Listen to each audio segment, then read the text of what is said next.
Dana pihak ketiga DPK pada Januari 2024 tercatat mencapai 8.169,1 triliun rupiah atau tumbuh 5,8% secara year on year YoY.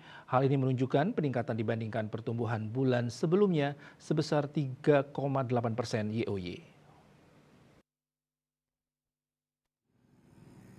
Kepala Departemen Komunikasi BI Erwin Haryono di Jakarta dikutip dari kantor berita Antara melaporkan perkembangan DPK dipengaruhi oleh pertumbuhan DPK korporasi sebesar 6,2% YoY dan perorangan sebesar 5,4% YoY.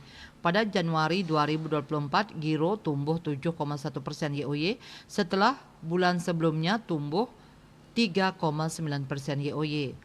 Tabungan meningkat 4,2% YoY setelah tumbuh 2% YoY pada bulan sebelumnya. Sementara itu, Erwin menuturkan simpanan berjangka naik 6% YoY setelah pada Desember 2023 tumbuh 5,4% YoY. Uang kartal yang beredar di masyarakat pada Januari 2024 sebesar 915,9 triliun atau tumbuh 10,3% YoY setelah tumbuh 8,7% YoY pada Desember 2023. Tabungan rupiah yang dapat ditarik sewaktu-waktu tercatat sebesar 2.242,2 triliun rupiah pada Januari 2024 atau tumbuh 3,8% YoY setelah pada bulan sebelumnya tumbuh 1,5% YoY.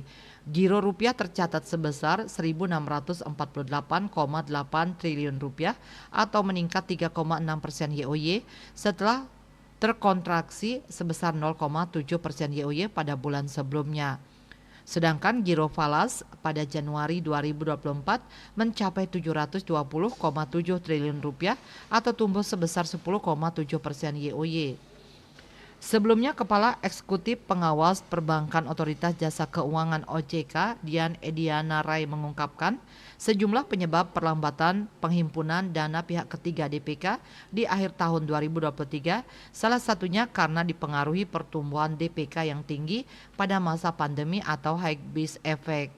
Selain itu, penghimpunan DPK yang melambat juga turut dipengaruhi oleh penggunaan dana internal untuk operasional dan ekspansi perusahaan setelah pandemi, konsumsi masyarakat yang kembali meningkat dengan berakhirnya status pandemi, serta dampak dari instrumen alternatif penempatan dana selain DPK.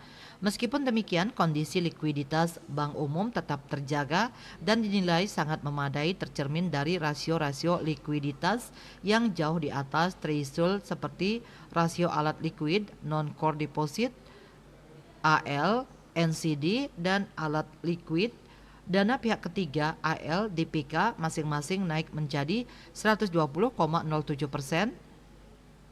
dan 28,73% atau jauh di atas threshold masing-masing sebesar 50% dan 10%. Menurut catatan OJK, pertumbuhan DPK pada Desember 2023 tercatat 3,73% YoY atau menjadi 8.458 triliun rupiah. Namun pertumbuhan DPK lebih lambat dibandingkan kredit perbankan yang tumbuh double digit sebesar 10,38% YoY menjadi 7.090 triliun rupiah pada akhir tahun 2023. Sementara kualitas kredit tetap terjaga dengan rasio non-performing loan (NPL) net perbankan sebesar 0,71% dan NPL gross sebesar 2,19%.